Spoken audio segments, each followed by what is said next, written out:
Yo, what up? I will get straight to it. By the way, if you hear any noise, I got my daughter back there. She's 6. She can care less about you watching this video and me recording it. So yeah, you ask them to be quiet and they're 6. You can only be, I don't know.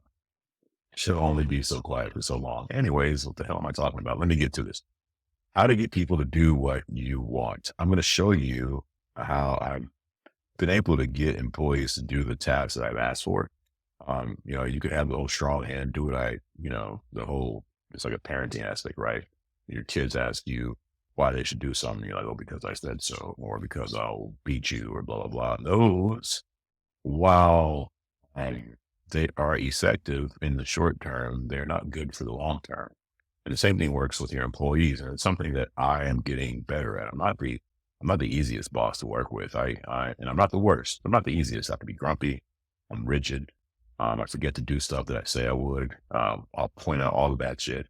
Um, but I care. I really do care. And that comes through and that helps take care of a lot of my, uh, what's the word I'm looking for?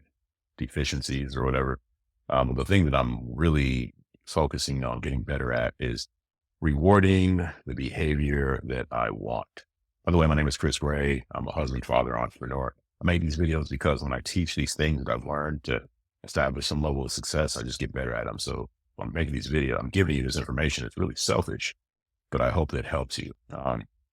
So think of a dog, or lack of a better example, think of a dog.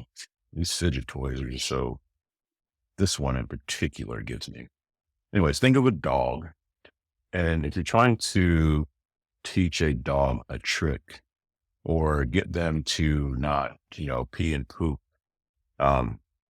again, there could be that punishment aspect where hit the dog over the nose or whatever it is, use some kind of negative reinforcement to get the behavior you want. And while it can be effective, but it's not the best thing for the dog's psyche, not the best thing in the long term. Well, your top dog trainers, dog whisperers, they don't train the dog with negative reinforcement. It is always some type of treat. It is always some type of positive reinforcement. Even dogs that end up going to war, how they train, they're trained with positive reinforcement. And when you look at dog training, this is going to sound terrible, but it's true. A lot of the similarities to training a dog are similar to training a human. One of those things is just positive reinforcement.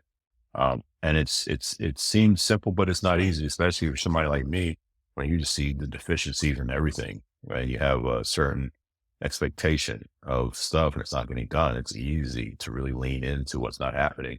And so I've had to make a really conscious effort to, especially when I correct an employee on some behavior, when I start seeing them, change that behavior and do a better job, then I have to make a conscious effort to reward that. And it's even with my daughter. I'll tell her not to do something or I'll tell her, she needs to get better at something. And then I have to make a conscious effort to reward that and recognize that when I see her doing better in that.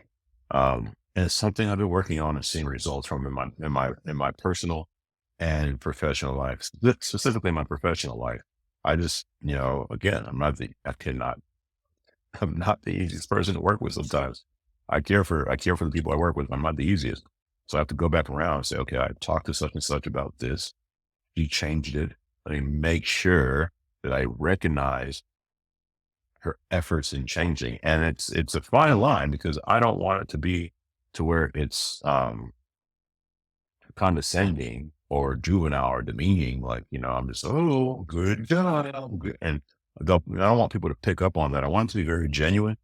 I want it to be spaced out just enough to where it comes off as genuine and organic but it's hard because, authenticity is something you just kind of do and it's just happening. And it's very real.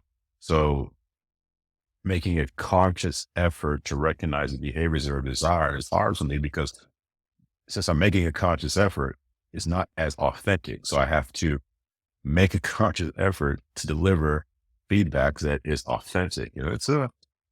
For me, it's more complicated than it seems. There was an employee at one of our positions. I've had a hard conversation with her. few hard conversations with her. But since then, I've made it a point to acknowledge the behavior that she has changed. And she just keeps doing it. And I keep acknowledging it. And when I say keep doing it, she keeps doing the things that I'm acknowledging. And now who she was today is very different from who she was 3 months ago. And she's doing a much better job at the position. And it's one because she wanted to, right? It's not just because I'm sitting here rewarding her. It comes down to her wanting to get better.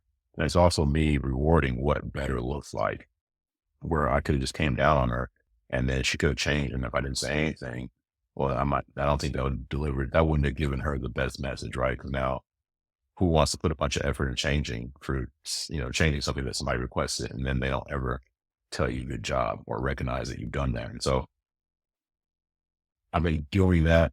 Um, I've been not acknowledging the behaviors that I desire, typically from her as an employee. But again, I apply these things to my personal life and it's just way better. So take it for what it's worth. If you're trying to get people to comply and do the things that you would, well, you got to ask yourself, have you rewarded the times that they've done that?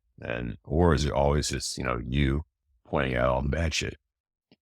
People won't change when you do that. But if you point it out tactfully and then reward it when they change or when they get better or when they just flat out do something that you like and you keep doing that, you will see a change in behavior. It takes time. It's not like something that's going to happen overnight, but it is powerful. Anyways, appreciate you watching. I hope that was helpful. Peace. Hey, yo, real quick before you go, if you're liking this, I am forming a community of business owners that I vibe with. I haven't formed it yet, but I am forming it. And if you're interested in joining that community, it's going to be for free. But if you're interested in joining it, go to this channel, like my channel or whatever. And there should be an about section. If you go to that about section within my channel, you should see my email there. Just send me an email and let me know. Send me a message. And if you're a good fit and we vibe, then when that community gets formed, you can join it. Again, the community is free. I just want to make sure that we have the right people in there. And then also, if you're liking these videos, please like and subscribe. I don't really care about it blowing up. It just, what it does is when you like and subscribe, and if me and you are aligned, then other people like me and you will have an opportunity to see these videos, and then we can grow the group further. And again, the point of that group is for all of us to make money. We all have different strengths. We'll create a community, or I want to create a community where we take those strengths and help each other make money. Anyways, I hope this helps. I appreciate it. See you. Bye.